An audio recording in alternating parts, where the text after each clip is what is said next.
Happiest Season is now available on Hulu. It stars Mackenzie Davis, Kristen Stewart, Dan Levy, Alison Brie, Aubrey Plaza, and this is the story of Abby and Harper, a couple that have decided to visit Harper's family for the Christmas holidays.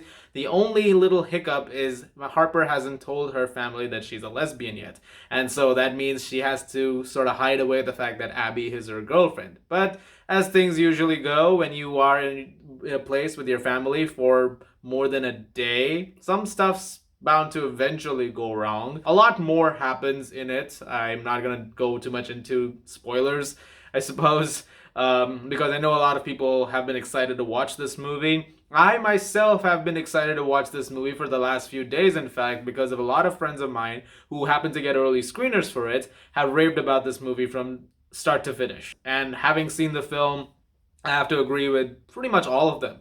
This is one of the better movies I've seen in 2020. I just found this to be a really wholesome film. I said this on Twitter, but it's the kind of film that you wrap a blanket around yourself and you watch it on like a Christmas morning with like a hot cup of cocoa, coffee, tea, whatever it is you drink.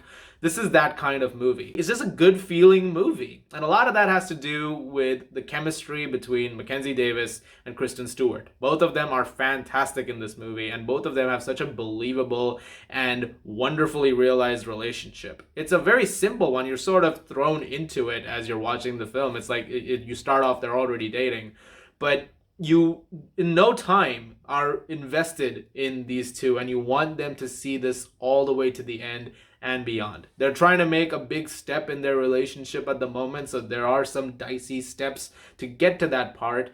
But as they're trying to do that, you're constantly hoping that something works out in their favor, that this stuff can happen too. Dan Levy is also really great in this movie. He plays Abby's friend who is very wary of the fact that she's going to her girlfriend's family who happens to not really know this major secret about Harper. And he has a really great few scenes as well. One in particular that was actually kind of emotional. It will sort of get the tears flowing, if not get you a little teary-eyed. And I thought that was also really great. Everybody in the film's great. Alison Brie, Aubrey Plaza, Victor Garber, and I have to give praise to all of that. But it's also written and directed wonderfully.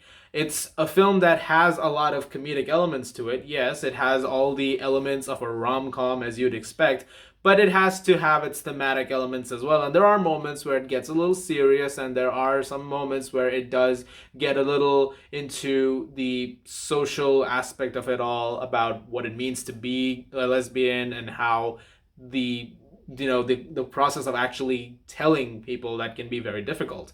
And when the film has to tackle those subjects as well, it handles them wonderfully. It doesn't handle them in an abrupt tonal shift way. It very much maintains that kind of a tone throughout, but when it has to go for the more dramatic beats, it naturally maneuvers into those, which I think is really great as well. It's also a very entertaining movie, which I've already mentioned, but it is a very brisk 101-minute film that never loses you for a second. It's constantly engaging. And what I really like is something I've been talking about in reviews about same-sex films for a while. It's like, I'm glad that we're getting more movies like this, because it's high time we sort of let go of the idea that it's only straight couples that can get movies that are romantic movies.